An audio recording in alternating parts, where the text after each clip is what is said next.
They sharpen their tongues like serpents. The poison of vipers is on their lips. Welcome to a world woven from shadows and ambition, where power is not merely sought, but meticulously crafted. Here in the hushed chambers of influence, the true architects of destiny convene. This is the clandestine realm of the 12.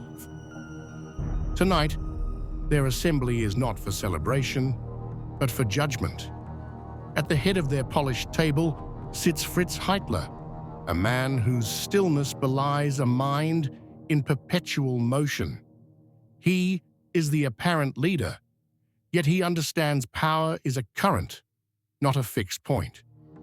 Fritz Heitler knows that true control demands constant vigilance and endless pursuit of new stratagems.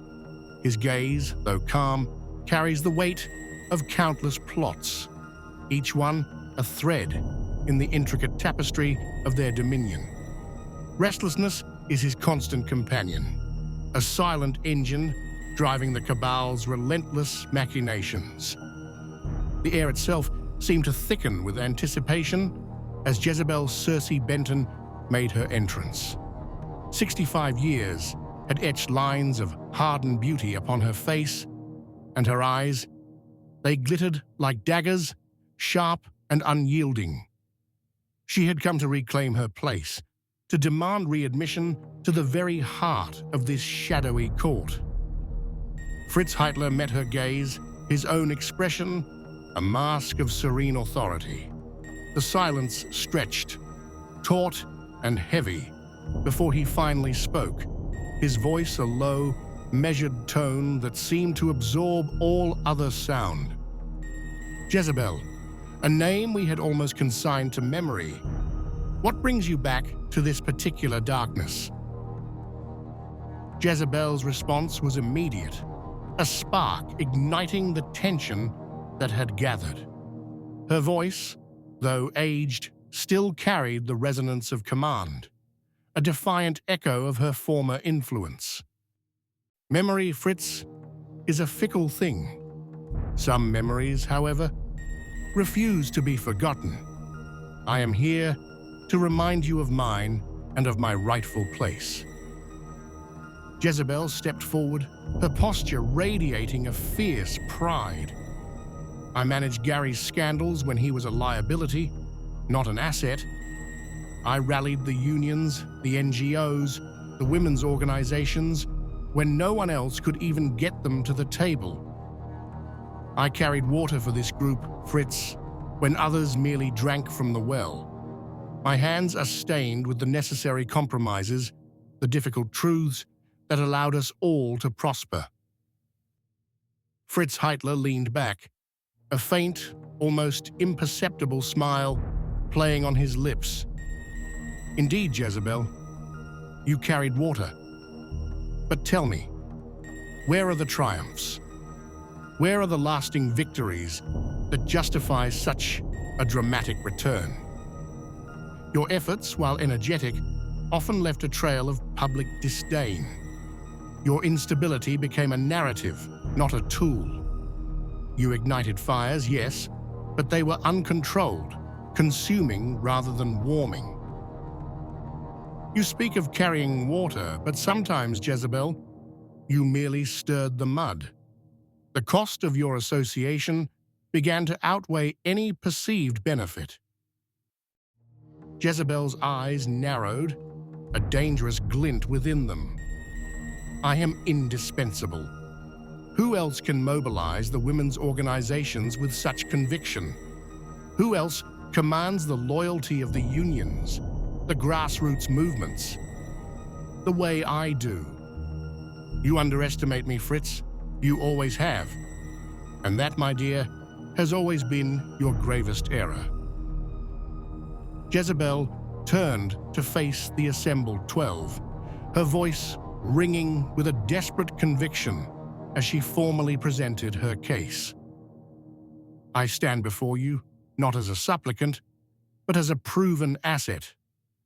My past contributions are undeniable, my future potential invaluable. The members of the Cabal, a collection of the world's most powerful and ruthless individuals, regarded her with cold, calculating gazes. Their assessment was clinical, devoid of sentiment, focused solely on utility and risk. Barry Finkelstein, his voice a dry rustle, spoke first. Her market impact has consistently been negative. The association costs us more in public perception than it gains in political leverage. A liability, not an investment. Rappaport Marlin, ever the pragmatist, offered his assessment. Scandal follows her like a shadow. That can be useful, yes, a distraction, a weapon, but it can also be fatal, a contagion that spreads to us all. Robert Fence, his words, clipped and precise, delivered a stark judgment. Ambition without obedience is not leadership, Jezebel. It is rebellion. And rebellion, in this circle, is never tolerated. Pope Ferdinand, his tone grave, spoke with an air of weary authority. The Church, in these delicate times, has no appetite for such volatility. Our flock requires stability, not the tempestuous winds you seem to bring. Safari Habari, ever the analyst, offered a detached observation. Her inputs are unpredictable. The data noise she generates often obscures the signal. We require precision, not chaos. Eli Ephrin, seated at the far end, merely observed, a faint, amused disdain playing on his lips. He offered no words, his silence a judgment more potent than any spoken criticism. Jezebel's gaze swept across the faces of the 12, a flicker of desperation warring with her ingrained defiance. Her voice dropped, a low, dangerous whisper that promised retribution.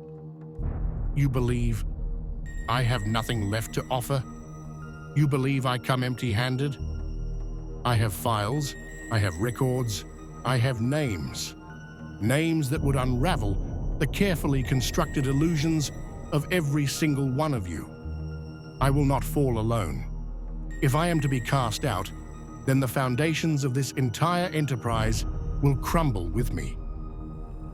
Fritz Heitler remained impassive, his expression unreadable. The threat, though potent, seemed to wash over him without leaving a mark.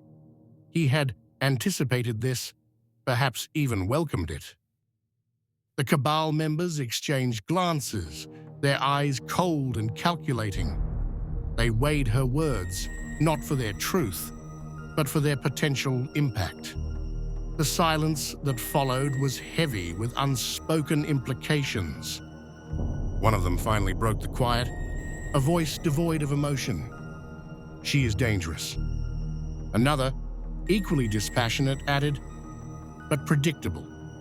Pride always is. The implication hung in the air, a chilling pronouncement. Her downfall was not merely possible, it was inevitable, a foregone conclusion in their ruthless calculus. Fritz Heitler's face remained a perfect mask, betraying nothing of the intricate thoughts swirling beneath. He knew with absolute certainty that Jezebel had already lost. Her final gambit, her desperate threat, was merely the last thrashing of a creature caught in a snare. The Cabal, like the serpent of ancient lore, was destined to devour its own tail, not in self-destruction, but in a perpetual cycle of renewal and strengthening. Each act of bloodletting, each calculated betrayal, served only to hone its fangs, to sharpen its cunning. This clandestine world thrived on such power plays, on the constant reassertion of dominance through the elimination of the weak, the unpredictable, the no longer useful. It was a brutal, self-serving ecosystem where loyalty was a temporary convenience and morality a forgotten word. Jezebel's demise, though not yet enacted, was already a catalyst. It would be a tremor, a ripple in their carefully controlled pond, setting in motion new machinations, new betrayals, a fresh cycle of power to be seized and wielded. The serpent had tasted blood, and it would only grow hungrier.